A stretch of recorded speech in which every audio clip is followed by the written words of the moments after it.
La soledad, como la mayoría de las cosas que sentimos nosotros los seres humanos, es un concepto complicado de entender, principalmente porque a casi todos nos aterra ese peso invisible en el pecho que te hace sentir un extraño en tu propia piel y que acaba causando un vacío existencial que te va consumiendo de a poco y del que parece imposible escapar. Este mismo sentimiento es el motor central de toda la serie de Spider-Noir que salió este año, recomendadísima por cierto, y por eso mismo quiero aprovechar este vídeo para hablaros un poquito por encima de la soledad como concepto general y también para analizar cómo se utiliza a lo largo de la serie a través de sus diversos personajes y cómo sobre todo esta afecta al personaje principal, Ben Reilly. Así que, sin nada más que añadir, empecemos por el comienzo.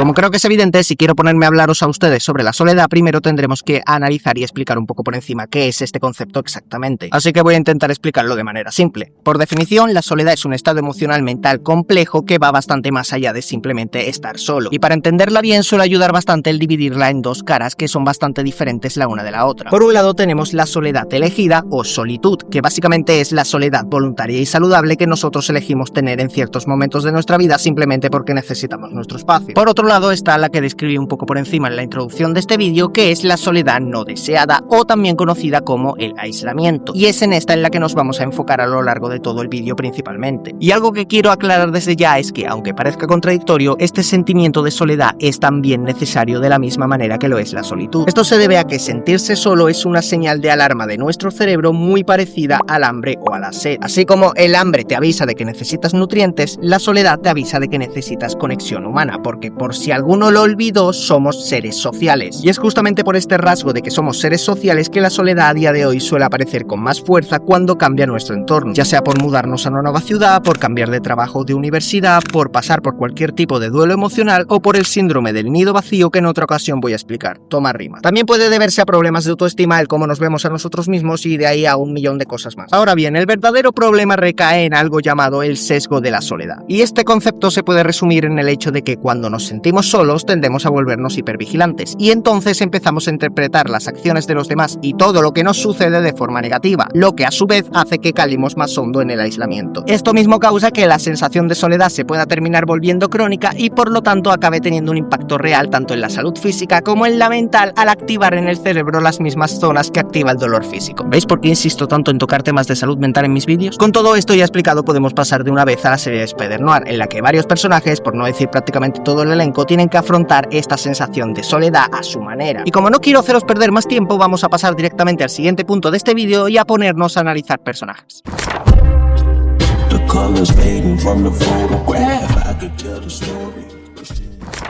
Yo sé que la gran mayoría estáis deseando que me ponga a analizar a Ben Reilly porque básicamente es el protagonista de la serie, pero primero vamos a pararnos a analizar al resto de personajes que también engloban el concepto de soledad para poder tener una base sobre la cual trabajar a Ben. Y vamos a empezar específicamente con el antagonista principal de la serie, es decir, Cabello de Plata. Este señor es básicamente el mafioso más importante de toda Nueva York a lo largo de la serie y también es el que tiene control absoluto y completo de toda la ciudad. Es más, dentro de la serie el personaje de Cat Hardy nos da un diálogo bastante interesante, ya que nos dice que lo único que hace sentir bien a este señor es justamente el control y el poder, cosa que cobra un poco más de sentido cuando escuchamos la conversación en la que Cabello de Plata le explica a Ben Reilly el concepto de entropía, refiriéndose a que el universo tiende de manera inevitable hacia el desorden, el caos, la dispersión de la energía y el enfriamiento, y que lo único que podemos hacer al respecto es intentar evitar que golpee nuestra propia puerta, lo que básicamente es una metáfora que nos dice cómo Cabello de Plata se aísla de los demás por su necesidad de control y de poder sobre todas las cosas que están a su alrededor. Luego tenemos a la doctora, que estuvo aislada durante 15 años haciendo todo tipo de atrocidades con tal de salvarle la vida a su hijo, el cual a su vez estuvo aislado durante muchísimo tiempo con la idea constante en su cabeza de que se iba a morir muy pronto debido a la mutación que sufría su propio cuerpo. Y esta misma certeza de una muerte próxima que aísla a este último también afecta de manera significativa a la vida del Electro, el Lagarto y el Sandman de bajo presupuesto. Además de que los cuatro también comparten los horrores de haber sido prisioneros de guerra y entre varios otros motivos motivos también tienen cada uno sus propias razones para haberse aislado emocionalmente del mundo. Y si nos vamos a un nivel un poquito más individual con los tres mutantes antagónicos, tenemos al Chispitas, que es el más complicado de analizar porque no tiene un solo diálogo claro sobre su infancia en toda la serie. Lo que sí sabemos es que fracasó en su sueño de volverse actor y por varias interacciones que tiene con otros personajes podemos llegar a deducir que el tío tenía un padre abusivo y que quizás es gay y justamente por eso era discriminado, pero esto ya es interpretación. Graciosamente luego está mi amigo el armario de dos puertas que nos deja el análisis de su personaje mucho más sencillo. El tipo fue perseguido desde que nació por ser negro, luego fue a la guerra y se volvió, en sus palabras, alguien más complicado con el que relacionarse y debido a esto se terminó aislando de toda su familia menos de su madre. Y probablemente se deba a esta misma costumbre a estar solo que él es el antagonista menos agresivo de todos. Y por último está mi amigo el arenero, que básicamente además de todos los traumas que debió dejarle la guerra y el convertirse en un monstruo de arena, también se sintió traicionado por la mujer de la que gustaba. Y luego tenemos también a Cat Hardy, la cual estuvo aislada emocionalmente durante años debido a que Cabello de Plata se cargó a su prometido y luego se enamoró de Flint Marko y debido a esto decidió intentar matar a Cabello de Plata para poder irse a vivir la vida gorda con su amado. Menudo cast de puro traumado hay aquí, joder. Creo que es un poquito evidente que todos estos tienen en común el hecho de que están tan aislados emocionalmente que ya están desesperados por dejar de sentirse solos y son capaces de hacer cualquier cosa. ¿Y sabéis quién más comparte ese sentimiento de soledad y esa desesperación por dejar de sentirse solo? ¡Exacto! Nuestro protagonista. En un primer momento el caso de aislamiento de Ben parece no ser muy diferente al de Kat en el sentido de que lo único que parece afectar realmente a Ben es el hecho de haber perdido a su amada por culpa de un mafioso del que no sabemos demasiado. Pero a medida que avanza la serie vamos descubriendo una serie de factores que terminan convirtiendo el contexto del aislamiento de Ben en algo mucho más complejo de lo que parecía en un primer lugar. Y por eso vamos a pararnos a analizar estos factores y diversos elementos más que afectan a nuestro protagonista a lo largo de los capítulos de la serie en el siguiente punto de este vídeo.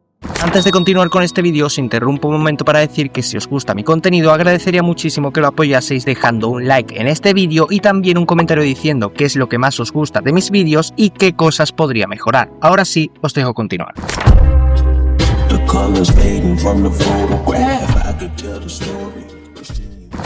Como ya hemos mencionado anteriormente, un aislamiento emocional puede deber su origen a una variedad bastante grande de diversos factores diferentes entre sí. En el caso específico del aislamiento de Ben Reilly a lo largo de toda esta serie está principalmente marcado por un elemento que también hemos mencionado anteriormente y que suele afectar mucho también en la vida real, siendo este ni más ni menos que la percepción que tenemos hacia nosotros mismos como individuos. Y para poder entender esto bien, primero tenemos que ser muy conscientes de que tanto el autoconcepto como la autoestima no son estructuras fijas. Más bien es como una especie de edificio que no para de construirse y de formarse constantemente a lo largo de la vida y que cuando sufre un impacto negativo el cerebro suele activar el aislamiento como un mecanismo de defensa. En el caso de Ben Reilly a lo largo de la serie podemos ver cómo este edificio de autopercepción sufre bastantes impactos a lo largo de toda su vida. Y de manera un poco más específica es bastante probable el hecho de que el impacto que terminó originando en un primer momento este aislamiento en la persona de Ben Reilly es justamente la obtención de sus poderes. De por sí casi todas las variantes de Spider-Man padecen de esta dualidad en sus poderes que a veces los hace ver como una bendición y otras veces hace que parezcan una maldición. Y en el caso específico de esta versión de Spider-Noir parece que decidieron decantarse por hacer que en un primer momento sus poderes no fuesen más que una carga enorme. De por sí el cuerpo en la vida real es, por así decirlo, el vehículo de nuestra propia identidad. Y cuando este vehículo se ve afectado de forma repentina debido a una enfermedad crónica, un accidente, el envejecimiento o el aumento o pérdida drástica de peso, la autopercepción sufre un choque bastante grande. Ahora imagínate de por sí lo que tuvo que ser la experiencia para este señor que estaba en plena guerra intentando liberar a gente que había sido aprisionada por el bando alemán, encontrarse con un tipo que había sido mutado genéticamente y que tenía más rasgos de arañas que de humano y que encima este bicho lo muerde. Y luego de todo esto, más encima pierde el conocimiento por culpa del mordisco y más adelante se encuentra con que sus genes han mutado también y ahora tiene no solamente los pensamientos e impulsos de una araña y eso termina causándole una crisis de identidad enorme, sino que además ahora también se encuentra con el hecho de que es muchísimo más ágil y rápido de lo que era antes, también tiene muchos mejores reflejos, tiene también un sensor de peligro que lo advierte de cualquier amenaza inminente, también es capaz de pegarse a las paredes y disparar redes a través de sus muñecas y también ha perdido parcialmente la movilidad de su cuerpo y el control de sus extremidades. Creo que sobra decir que en la vida real a alguien le pasa esto y termina con un trauma enorme y una crisis de identidad de 3 pares de narices, que es básicamente lo que le pasó a Ben. Él mismo dice que tuvo que pasarse mucho tiempo aprendiendo nuevamente a cómo era ser una persona. Es entonces cuando por fin ha recuperado algo de su humanidad que llega la señorita Ruby a su vida y Ben se termina enamorando perdidamente de ella. Y es justamente gracias a que Ruby le transmitió a Ben la filosofía de vida de que un gran poder conlleva una gran responsabilidad que surge surge la identidad de la araña y Ben decide utilizar los poderes que obtuvo en aquella guerra para limpiar la ciudad de criminales y de mafiosos. Y todo iba bien hasta que la vida decidió deformar nuevamente su sentido de identidad, haciéndole perder su mayor responsabilidad en esta vida frente a sus ojos al ver morir a Ruby por un criminal que él mismo había encarcelado. Este segundo golpe de la vida terminó afectando muchísimo más a Ben que lo que fue la obtención de sus poderes, y no solamente fue por el duelo emocional de haber perdido el amor de su vida, sino que también se debe a un factor que afecta mucho a las personas de la vida real. Este factor se puede resumir y explicar en el hecho de que muchos seres humanos construyen su identidad alrededor de aquello que hacen o de aquello que tienen. En el caso de Ben, justamente fue capaz de salir de ese aislamiento en un primer momento gracias a que Ruby lo ayudó a construir aquella identidad a través del mensaje de que un gran poder conlleva una gran responsabilidad. Pero al igual que en la vida real, perder un empleo importante, quebrar económicamente, reprobar una carrera o divorciarse puede hacer que una persona pase de verse como alguien exitoso y valioso a sentirse como un fracaso absoluto, el perder aquello que le daba sentido a su vida y le daba un propósito a sus poderes terminó haciendo que Ben se terminase viendo a sí mismo como eso,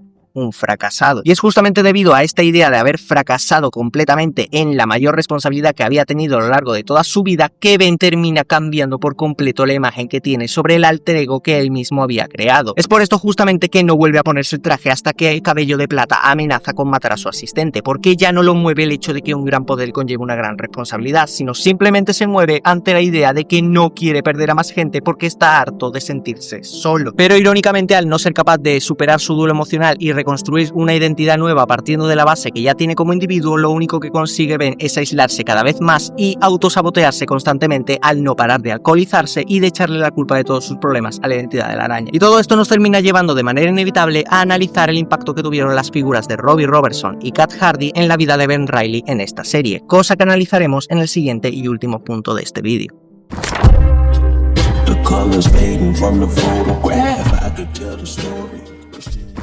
A lo largo de la serie podemos ver cómo nuestro protagonista Ben Reilly es movido por exactamente lo mismo que mueve la mayoría de antagonistas de esta obra, que es justamente esa necesidad de tener control sobre nuestro alrededor, nacida del dolor que surge de un sentimiento de aislamiento y soledad constante que nos hace sentir vacíos por dentro. De ahí el hecho de que disfrute tanto de sufrir impactos y golpes físicos y también de que no pare de alcoholizarse, porque es mejor sentir cualquiera de ambas cosas que no sentir nada. Y es aquí donde entra el personaje de Robertson, quien es presentado como el mejor amigo de Ben Reilly, y justamente él cumple con este rol de ser su mejor amigo de una manera magistral. Esto debido a que él mismo, al igual que muchos otros personajes que ya hemos mencionado en este vídeo, también sufre de un evento a lo largo de su vida que podría haberlo aislado completamente a nivel emocional, como a cualquier otro de los antagonistas ya mencionados o al propio Ben Reilly, ya que justamente porque Ben dejó de actuar como la araña, él mismo terminó perdiendo importancia y relevancia en el periódico en el que trabajaba, y esto terminó derivando en que él perdiera su trabajo junto con todo lo que tenía y apenas llegase a fin de mes durante los 5 años en los que Ben estuvo inactivo. Y lejos de enfadarse con su amigo o de odiarlo o de echarle en cara que había perdido su trabajo por su culpa, decidió entender que él estaba pasando por un momento difícil y respetó su duelo emocional durante aquellos 5 años sin exigirle que volviera a actuar como héroe, porque entendía que era algo complicado para él. Sin embargo, tampoco lo dejó a su suerte ni lo abandonó en ningún momento, se mantuvo siempre cerca suyo para poder intentar guiarlo hacia el buen camino todas las veces que intentase él desviarse por culpa de su autopercepción tan destrozada. Y no solamente se queda ahí, sino que además, cuando nota que su mejor amigo se está volviendo a enamorar de otra persona, él mismo lo alienta a arriesgarse a darlo todo para ver si por fin puede volver a empezar a sentirse vivo otra vez. Todo esto deriva en que Ben se enamora perdidamente de Kat Hardy después de años considerando el amor como un error garrafal y nuevamente logra sentirse vivo y en plenitud consigo mismo. No obstante, esto termina derivando en una traición por parte de Kat Hardy, que termina vendiendo la identidad de la araña a la doctora para que así esta pueda secuestrarlo y experimentar con él para crear una cura a la condición que tiene Flint Marko y el resto de mutados. ¿Y cómo reacciona nuestro caballeroso, valeroso y heroico protagonista? Pues decide irse a alcoholizarse otra vez después de escapar de aquel laboratorio en el que estaba encerrado y haberse hecho con la cura que le habría quitado sus poderes, para luego meterse en una pelea con unos idiotas que se burlaron de la araña. Lo que me parece más curioso a resaltar es justamente lo que dice Robertson en este momento, que es que por más perjudicado y afectado que esté en este momento Ben, él todavía no se ha tomado la cura que le quitaría esos poderes a los que tanto le echa la culpa de su condición actual. Y es que por más que Ben se haya estado esforzando con todas sus fuerzas en demostrar lo contrario, él en el fondo sigue moviéndose por ese mismo ideal que lo volvió una vez un gran héroe.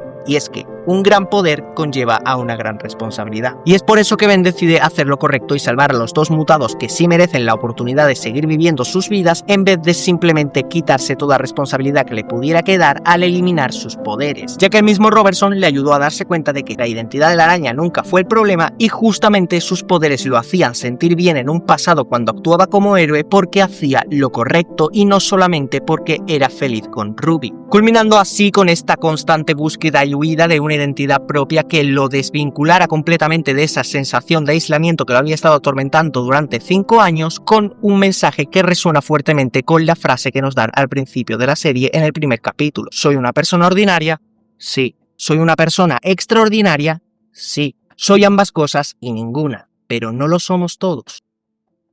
Y con esto llegamos al final de este vídeo. Realmente siento que la serie de Spider-Noir hace un trabajo excelente dándole una esencia completamente diferente de la del personaje clásico de Marvel a su protagonista, y gracias a esto logra una historia de autorreconciliación que nos deja una enseñanza sumamente importante. Y es que cuando la soledad nos arroja hacia el abismo de nuestras inseguridades y nos hace dudar de todo lo que creemos, solo hay dos opciones: seguir cavando nuestra propia fosa sin parar de tocar fondo una y otra vez, o empezar a escalar forzándonos a recordar nuestras virtudes. Y ahora sí, sin nada más que añadir, os deseo unos buenos días, tardes o noches, dependiendo del momento en el que me estéis escuchando, y me despido no sin antes dejaros aquí más contenido que quizás os interese.